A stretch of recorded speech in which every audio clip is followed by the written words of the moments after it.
പിതാവിൻ്റെയും പുത്രൻ്റെയും പരിശുദ്ധാത്മാവിൻ്റെയും നാമത്തിൽ ആമേൻ. പ്രിയപ്പെട്ടവരെ, ഇന്ന് ജൂലൈ 5 ഞായറാഴ്ച. അമ്മേ പരിശുദ്ധ അമ്മേ, അമ്മേ പരിശുദ്ധമേ, ദൈവമാതാവേ, കൃപാസനത്തിലൂടെ ഞങ്ങൾക്കും ഞങ്ങളുടെ ദേശത്തിനും അമ്മ മധ്യസ്ഥം തേടിത്തന്ന എല്ലാ അനുഗ്രഹങ്ങൾക്കും കൃപകൾക്കും ഞങ്ങളിപ്പോൾ ഹൃദയം നിറഞ്ഞ നന്ദി പറയുന്നു. അമ്മേ പരിശുദ്ധമേ, ദൈവമാതാവേ, 2004 ഡിസംബർ 7 ഉച്ചകഴിഞ്ഞ് 2:30 കൃപാസനത്തിൽ സംഭവിച്ച അമ്മയുടെ പ്രത്യക്ഷപ്പെടലിനെ കുറിച്ച് തിരുസഭയ്ക്ക് സമർപ്പിച്ചിരിക്കുന്ന പഠനരേഖകളുടെ മേൽ സഭാത്മകമായ പഠനം ആരംഭിക്കുവാൻ ഞങ്ങൾ പ്രാർത്ഥിക്കുന്നു.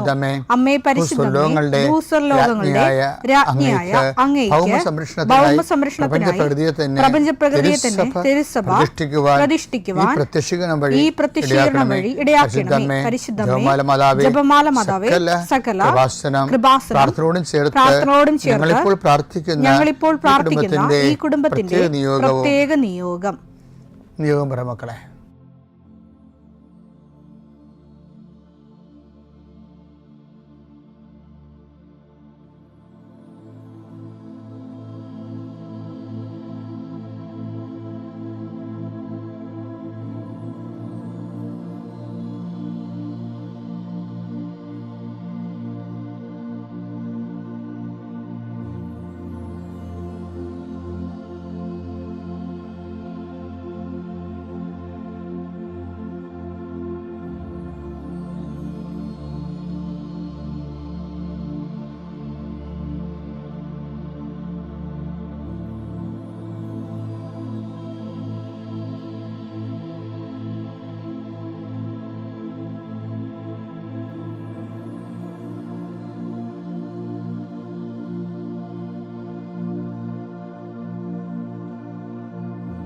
അമ്മയുടെ പ്രത്യക്ഷീകരണത്തിന്റെ ഈ അനുഗ്രഹവേളയിൽ ഞങ്ങൾക്ക് സാധിച്ചു തരുവാൻ കനിയണമേ. ആമേൻ. വിശ്വാസ പ്രമാണം. സർവശക്തനായ പിതാവും ആകാശത്തിന്റെയും ഭൂമിയുടെയും സൃഷ്ടാവുമായ ദൈവത്തിൽ ഞാൻ വിശ്വസിക്കുന്നു.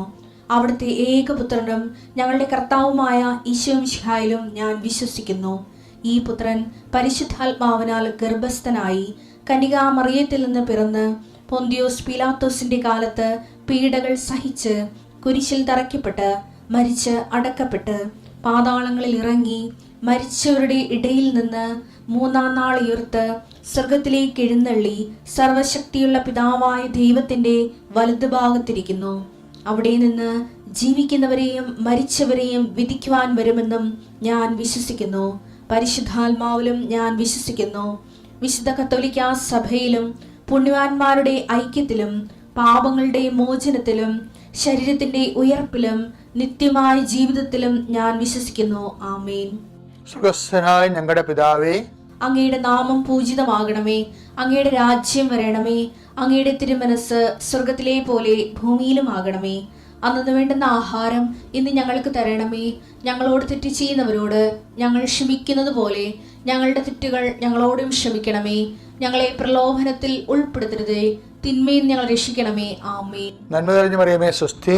കർത്താവ് അങ്ങയുടെ കൂടെ സ്ത്രീകളിൽ അങ്ങ് അനുഗ്രഹിക്കപ്പെട്ടവളാകുന്നു. അങ്ങയുടെ ഉദരത്തിൻ ഫലമായി ഈശോ അനുഗ്രഹിക്കപ്പെട്ടവനാകുന്നു. പരിശുദ്ധ മറിയമേ, തമ്പുരാന്റെ അമ്മേ, പാപികളായ ഞങ്ങൾക്ക് വേണ്ടി ഇപ്പോഴും ഞങ്ങളുടെ മരണസമയത്തും തമ്പുരാനോട് അപേക്ഷിക്കണമേ. ആമേൻ. കർത്താവേ, നിന്റെ ഉന്നതമായ നാമത്തിന് സ്തോത്രം ചെയ്യുന്നു. കർത്താവേ, നിന്റെ വിശുദ്ധ പൗരോഹിത്യത്തെ മഹത്വപ്പെടുത്തണമേ. കർത്താവെ, സഭയിലുള്ള സാന്നിധ്യം പ്രകടമാക്കണമേ. 40 വർഷം ഞാൻ അർപ്പിച്ച കൃപാന്റെ യുഗതിയാൽ കൃപാസ്ഥാനത്താറെ ജീവനോടെ പ്രത്യക്ഷപ്പെട്ട മാതാവിന്റെ മാധ്യസ്ഥ ഇന്ന് അങ്ങയുടെ മക്കളെ പ്രാർത്ഥന കൂടുന്ന എല്ലാ മക്കൾക്ക് വേണ്ടി പ്രാർത്ഥിക്കുകയാണ്. കർത്താവെ, മനസ്സ് വേദനിക്കുന്ന എല്ലാ വിഷയങ്ങളും, അവരുടെ മനസ്സ് വേദനിപ്പിക്കുന്ന എല്ലാ വ്യക്തികളും ഇപ്പോഴും ഈശോയുടെ നാമം നിർവീര്യമാകട്ടെ. കർത്താവെ, മനസ്സ് വിഷമിപ്പിക്കുന്ന സാഹചര്യങ്ങൾ, ചെയ്തെടുക്കേണ്ട ഉത്തരവാദിത്തങ്ങൾ, മറ്റുള്ളവർ നമ്മളെ പഴി പറയാൻ സാധ്യതയുള്ള എല്ലാ വിഷയത്തിൻ്റെ മേലും കർത്താവിൻ്റെ കരുണ ചൊരിയുകയും നിങ്ങളെ കർത്താവ് ഇന്ന് നിലനിർത്തി തരികയും ചെയ്യട്ടെ. നിങ്ങൾ പോകുന്ന വഴികൾ, കണ്ടുമുട്ടുന്ന വ്യക്തികൾ, ചെയ്യുന്ന കാര്യങ്ങൾ യാത്ര ചെയ്യുന്ന വാഹനങ്ങൾ, ഒപ്പിടുന്ന പേപ്പറുകൾ, കൈമാറുന്ന രേഖകൾ, കഴിക്കുന്ന മരുന്ന് എല്ലാം മാതാവിൻ്റെ മധ്യസ്ഥത്തിൽ യേശുനാമത്തിൽ അനുഗ്രഹിക്കപ്പെടുകയും നീ ദൈവത്തെ അനുഭവിക്കാൻ ഇന്ന് നിന്നെ സഹായിക്കുകയും ചെയ്യട്ടെ. നിത്യം പിതാവും പുത്രനും പരിശുദ്ധാത്മാശ്രേഷ്ഠ നീക്കുവാണ്. എൻ്റെ പ്രിയപ്പെട്ടവരെ, നമ്മൾ ഈ ദിവസങ്ങളിൽ ജീവിതത്തിൻ്റെ പ്രതിസന്ധി ഘട്ടങ്ങളിൽ എന്ത് ചെയ്യണം എന്നതിനെക്കുറിച്ചും കുറേ വചനങ്ങൾ കഴിഞ്ഞ ആഴ്ച കേട്ടായിരുന്നു. അപ്പോൾ എന്ത് ചെയ്യണമെന്ന് അവന് നേരത്തെ മുൻകൂട്ടി അറിയാമെന്ന് നമ്മൾ ഒരു വചനം വായിക്കുകയും ചെയ്തായിരുന്നു അല്ലേ? എന്ത് ചെയ്യണമെന്ന് യേശുവിന് മുൻകൂട്ടി അറിയാമായിരുന്നു. കഴിഞ്ഞ ആഴ്ചയിൽ യോഹന്നാൻ 6:6 വായിച്ചിട്ട് പറഞ്ഞത്, ഈ നിങ്ങൾ അവർക്ക് ഭക്ഷണം കൊടുക്കാൻ പറഞ്ഞപ്പോൾ ഫിലിപ്പോസ് പറഞ്ഞ് നടക്കുമെന്ന് തോന്നില്ല, ഈ വിജനപ്രദേശമാണ് സദ്യയാകാൻ പോണത്, ജനങ്ങളെ പറഞ്ഞു വിടുകയായിരിക്കും നല്ലത്, ഇത്രയും ആൾക്കാർക്ക് എവിടെ ഭക്ഷണം കിട്ടാനൊക്കെ ചോദിക്കും. അപ്പോൾ പ്രാക്ടിക്കലായിട്ട് സംസാരിച്ചപ്പോൾ ഈശോ ഇവരെ പരീക്ഷിക്കാൻ വേണ്ടി പറഞ്ഞു നിങ്ങളതിനെ കൊടുക്കണമെന്ന് പറഞ്ഞു. ഇപ്പോൾ നമ്മളെവിടെ കൊടുക്കാനാ? ഇവരങ്ങോട്ട് വേണ്ടി ചോദിക്കുന്നുണ്ട്, നമ്മളെവിടെ കൊടുക്കാനാ? എന്തുമാത്രം പൈസ വേണ്ടി വരും എന്നൊക്കെ ഇവരൊക്കെ വെറുതെ ചുമ്മാ മാനസികമായിട്ട് കുറേ ആലോചന നടത്തുകയാണ്. ചിലരുടെ ജീവിതത്തിൽ ഈ മാനസിക ആലോചന മാത്രമേ ഉണ്ടാകത്തുള്ളൂ. ആ മാനസിക ആലോചന കൊണ്ട് അവർ പോകും. എനിക്ക് ഇപ്പം ഞാൻ അച്ഛനായിട്ട് 40 കൊല്ലമായി. ഇന്ന് വരെ എനിക്ക് മനസ്സിലാക്കണത് എന്താ വെച്ചാൽ, ഈ മനുഷ്യന്മാർ പകുതി മുക്കാൽ, ഇൻക്ലൂഡിങ് പ്രീസ്റ്റ്, പകുതി മുക്കാലും മനുഷ്യർ, ഒരു 90% മനുഷ്യർ മാനുഷികമായിട്ടാണ് കാര്യങ്ങൾ കാണുന്നത്. അവിടെ ദൈവത്തിന് എന്തെങ്കിലും പദ്ധതി ഉണ്ടോ? ദൈവം അതിൻ്റെ സന്ദേശം നമുക്ക് കൈമാറുമോ? ഒന്നുമില്ലെങ്കിൽ നമ്മളത് വെയിറ്റ് ചെയ്യുകയും ചെയ്യണം. നമ്മുടെ വീട്ടിൽ പ്രാർത്ഥിക്കാത്ത ഒരു അപകടകാരികളുണ്ട്. വീട്ടിൽ എപ്പോഴും പ്രാർത്ഥിക്കാത്തവരുടെ ഒരു കാര്യത്തിലും അവർ പറയുന്ന വിഷയത്തിൽ നിങ്ങൾ തലവെച്ച് കൊടുക്കരുത്. അതിൻ്റെ കാരണം വെച്ച് കഴിഞ്ഞാൽ അവർക്ക് അറിയത്തില്ല, അവരുടെ ജഡമാണ് സംസാരിക്കുന്നത്. അതിൻ്റെ അകത്ത് മുഴുവനും കുത്തിത്തിരിപ്പും കുഞ്ഞായ്മയും ചതിപ്രയോഗങ്ങളും നമ്മൾ ഒളിച്ചിരിപ്പുണ്ടായി സംഭവത്തിൽ. പ്രാർത്ഥിക്കാത്തവന് സുഖമില്ല, അവന് ദൈവത്തെ വിശ്വസിക്കാത്തവന് പിന്നെ എന്താ? പിന്നെ വലിയ മാനവികതയൊക്കെ പറഞ്ഞാലും അവന് ഇഷ്ടമുള്ള ചെയ്യാമല്ലോ. ഈ മനുഷ്യൻ ദൈവത്തിൻ്റെ വചനത്തെയും ദൈവത്തെയും ഭയപ്പെടാത്തവന് നമ്മൾ ഭയപ്പെടണം. ദൈവത്തെ ഭയപ്പെടാത്തവരെയും ഇപ്പം ചില വചനമില്ലേ, ഞാൻ മനുഷ്യനെ മാനിക്കുന്നില്ല, ദൈവത്തെ ഭയപ്പെടുന്നില്ല എന്ന്. വചനം എടുത്ത് ലൂക്കാ 18:4. കുറേ നാളത്തെ സാധു വിധവ വന്ന് ഈ മനുഷ്യർക്ക് നീതി നടത്താൻ വേണ്ടി കേണപേക്ഷിക്കുന്ന രംഗമാണ്. കുറേ നാളത്തേക്ക് അവനിത് ഗൗനിച്ചില്ല. അയാൾ ഗൗനിച്ചില്ല. പിന്നീട് അവൻ ഇങ്ങനെ കുറച്ച് കഴിഞ്ഞപ്പോൾ പുള്ളിക്ക് ബൾബ് കത്തി. ഞാൻ ദൈവത്തെ ഉണ്ട്, അതാണ് ദൈവത്തെ ഭയപ്പെടുന്നില്ല, മനുഷ്യരെ മാനിക്കുകയോ ചെയ്യുന്നില്ല. എങ്കിലും ഈ വിധവ എന്നെ ശല്യപ്പെടുത്തുന്നത്, അയാൾക്ക് ഫിസിക്കൽ ഡിസ്റ്റർബൻസ് ഉണ്ടാകുന്നതാണ് വിഷയം. ശല്യപ്പെടുന്നത് കൊണ്ട് ഞാൻ അവൾക്ക് നീതി നടത്തി. അല്ലെങ്കിൽ അവൾ ഇവിടുന്ന് വിട്ടു പോകത്തില്ല, അതാണ് വിഷയം. എന്നെ അസഹ്യപ്പെടുത്തും. അപ്പം ഈ ദൈവം ഇല്ലാത്തവൻ്റെയൊക്കെ അവസ്ഥ അതാണ്, മൈൻഡ് സെറ്റ് അതാണ്. ഞാൻ ദൈവത്തെ ഭയപ്പെടുന്നില്ല, മനുഷ്യനെ മാനിക്കുന്നില്ല. ദൈവത്തെ ഭയപ്പെട്ടില്ല, പിന്നെ മനുഷ്യനെ മാനിക്കേണ്ട കാര്യം എന്താ അതിൻ്റെ ഗ്രൗണ്ട് എന്താ?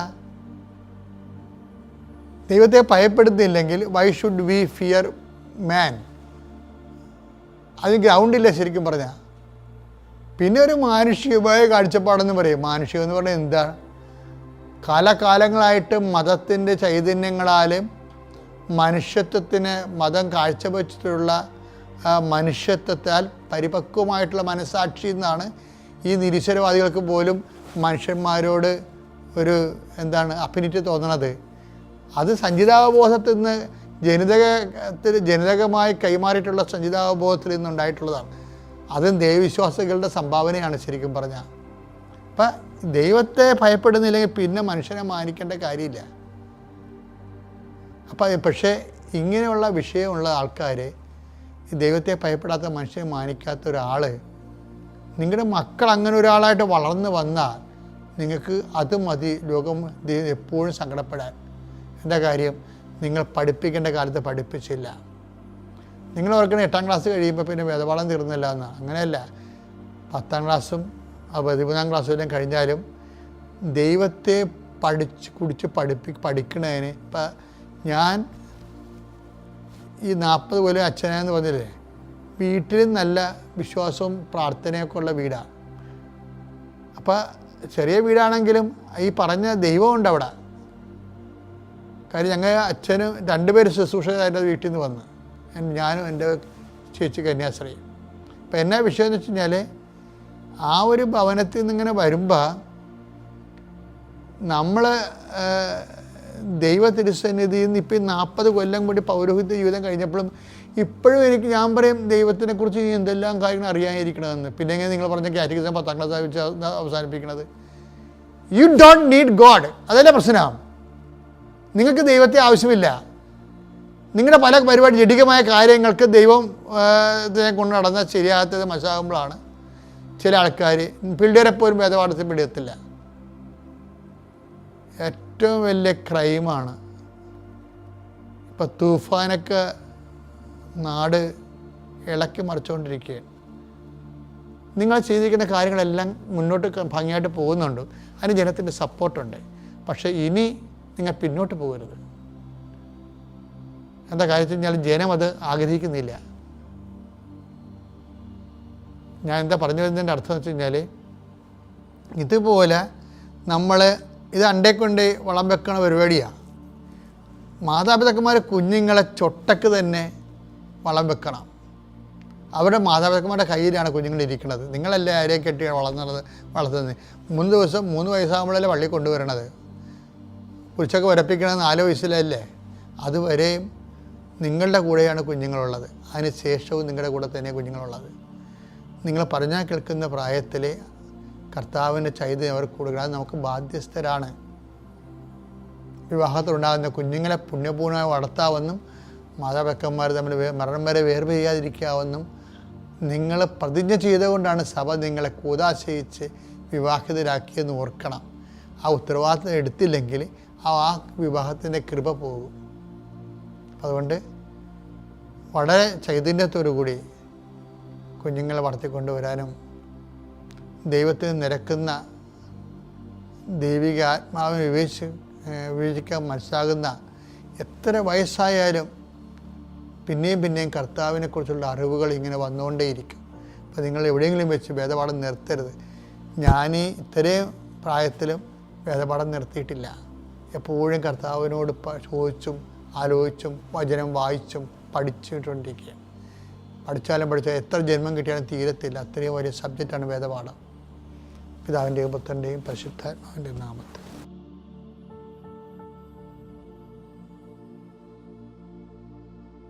അത്യപൂർവ ദൈവാനുഭവങ്ങൾ ഇനി നിങ്ങൾക്കും സ്വന്തം. ഈ യൂട്യൂബ് ചാനൽ ഇതുവരെ സബ്സ്ക്രൈബ് ചെയ്തിട്ടില്ലെങ്കിൽ ഇപ്പോൾ തന്നെ സബ്സ്ക്രൈബ് ചെയ്യുക. ഈ വീഡിയോ ഇപ്പോൾ തന്നെ നിങ്ങളുടെ സുഹൃത്തുക്കൾക്ക് ഷെയർ ചെയ്തുകൊണ്ട് കർത്താവിൻ്റെ പ്രേക്ഷിതരാകുക.